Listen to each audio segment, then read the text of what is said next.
Okay, today we are going to discuss the important points of the prologue to the Canterbury Tales.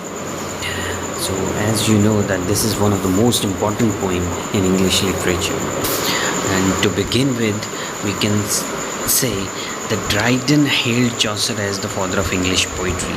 It is very important to know because Chaucer has been acclaimed as the father of English poetry as well as the father of English literature. Secondly, we start from the John Wycliffe, John Giwer, William Langland were the contemporaries of Chaucer, but they couldn't prove themselves in the field of literature. Okay, they were the contemporaries. We have to just present the literature background. Chaucer found English as a dialect and left it a language. I mean, before Chaucer, it was understood, it was presumed that English was the language of only alliteration. But it was Chaucer who proved that English is not only the language of alliteration. And Chaucer adopted descriptive style in the prologue and narrative style in the tales. Okay, except another point is that David Dashiell's verse with Chaucer English language matured.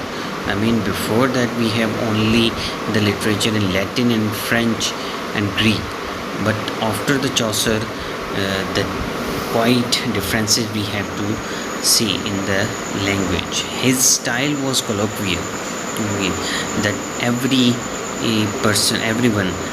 a philosopher and a layman can understand his language.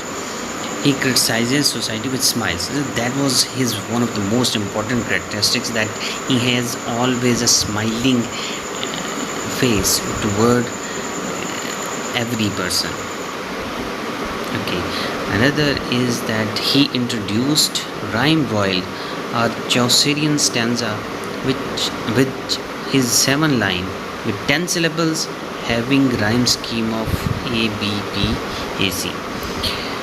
Okay, Dryden said here is God's plenty, which means that Chaucer's characters belong to almost every profession and every time. Okay, so that's what Dryden says, that this God's plenty, that there are variety of characters. For example, the knight, the squire, the human, they represent the agricultural feudalism in the poem. And then we have the character of doctor, the lawyer, the municipal, the wife of both, the 5 guildsmen and the merchant. They represent the urban class of London, the new urban class of London at that time.